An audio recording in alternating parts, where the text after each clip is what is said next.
مساء الخير، معكم مها في قناتي الجديدة. كلمتين ومش بس. تيمنا بالجميل الراحل فؤاد المهندس. النهاردة حابة ان انا اتكلم عن الغلاء. الغلا عمل فينا ايه؟ آم، لما باجي حاجة مشكلة تحصل لي، دايما ببص ان المشكلة دي جاية علشان اتصرف ازاي فيها. يعني جايه توريني امكانيات انا معلمش عنها حاجه. فمشكله الغلاء، لو حبينا ان احنا بقى نشوف اسبابها، اصل الحرب بتاعت روسيا، اصل الحكومه، اصل السياسات الاقتصاديه في الدوله مش قد كده. هو كل ده اوكي، بس ده مش هيدفع لي الفاتوره او فواتيري اللي انا المفروض ادفعها. يعني دايما على طول كده ايه، بأثر من الاخر. هنعمل ايه في القصة دي بعد ما نقعد يعني نشتم في كل الظروف والإمكانيات والحاجات دي كلها؟ هنعمل ايه؟ فأنا الغلاء عمل لي نوع من أنواع أول حاجة الاستغناء. حاجات كتيرة قوي بدأت أبص كده. أول حاجة للحاجات اللي أنا اوريدي بستخدمها في حياتي اليومية. ايه الحاجة اللي أنا ممكن أستغنى عنها، وايه الحاجه اللي هي فعلا بالنسبه لي لا ما اقدرش استغنى عنها. الحاجه اللي انا ما اقدرش استغنى عنها هي دي فعلا الحاجه اللي بقت ثمينه عندي. يبقى انا عملت اعاده للاشياء اللي انا بستخدمها. دي اول حاجه. تاني حاجة، الغلاء علمني ان انا طبعا استغنيت عن حاجات كتيرة قوي، فالاستغناء.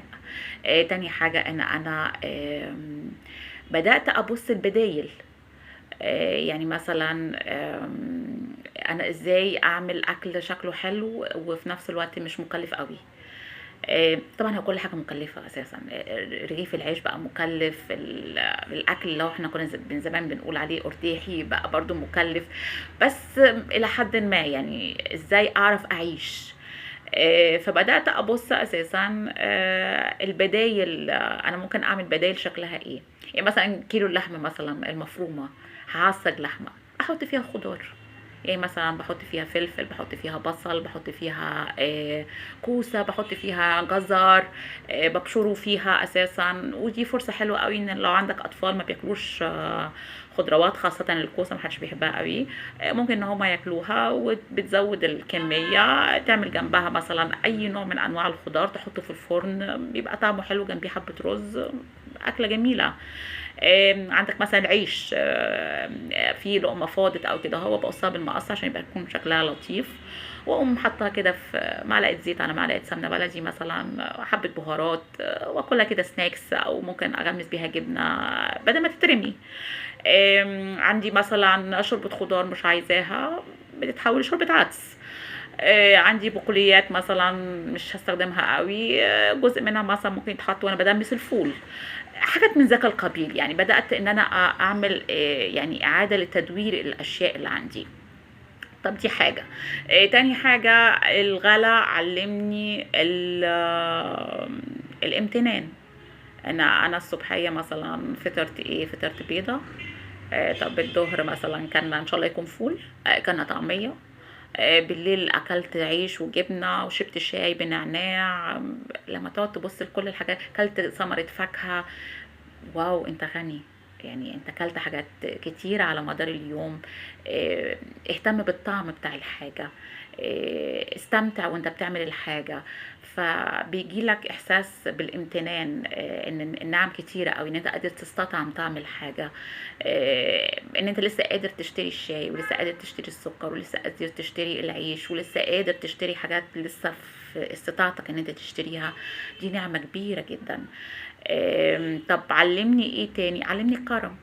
لان احنا حاليا في ظروف تعتبر كانها من الكوارث. فان انت تبدا ان انت تشوف اللي حواليك، يعني اخبارهم ايه. ده كمان وصلني لمفهوم البركه. يعني انا كنت واحده صاحبتي جت تزورني، كان اخوها عامل لها شنطه رمضان، فهي من الشنطه دي عملت شنطتين. فقالت لي ما انتي ليكي شنطه. فجت زارتني وجابت لي الشنطه، وقلت لها طب الشنطه التانية يعني انا عندي حد عايزها يعني. فقالت لي خلاص ماشي، ما اجيبها لك. ففعلا جابتها لي. آه، الشنطة اللي أنا كنت هديها لواحدة صاحبتي عندها كركديه، ادتني الكركديه. هي من الصعيد. وانا اديتها الشنطه. البواب عندي عمل عيش كده، خبز عيش جميل جدا، انا بحب العيش الطازه بتاع الفلاحين دوا. فخبزوه، فقام راح جاب لي رغيفين كده كبار حلوين. قمت انا كنت ساعتها شاريه تفاح، فقمت رحت اديته تفاح. ان احنا بندور الاشياء حوالين بعضينا كده. هو امي الله يرحمها كانت لما تزور حد اساسا كانت تجيب له مواد غذائيه، سكر وشاي ورز وحاجات من الحاجات دي كلها. ليه ما نعيدش الحاجات دي بدل الشوكولاتات والورد؟ جميله طبعا، الشوكولاته جميله والورد اجمل. لكن احنا دلوقتي في ظروف يعني اشبه بالكوارث.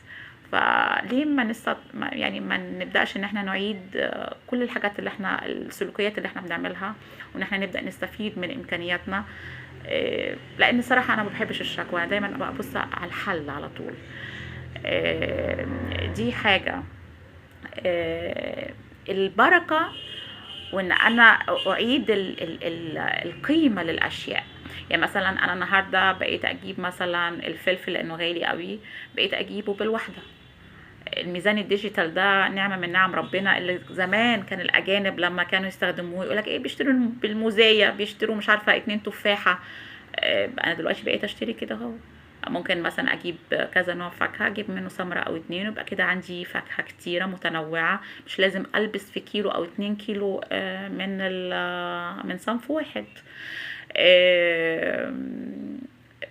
بدأت أعامل مثلا الخضار، لا يعني معاملة الفلفلاية دي بتعامل معاملة التفاح.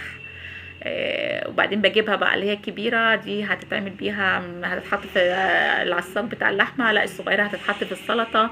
فبقيت حتى أنوع، أو أنا بشتري أشوف أنا هستخدم إيه بالظبط. إن أنت ما تهدرش الموارد بتاعتك. دي حاجة عظيمة جدا. أنا الصراحة يعني هقول ايه، اتعلمتها فعلا لما حصل غلاء.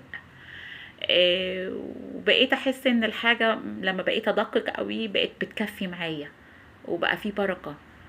فالبركة دي حسيت ان احنا البركة بتديني امان. الامان مش في الفلوس، الامان في ان انا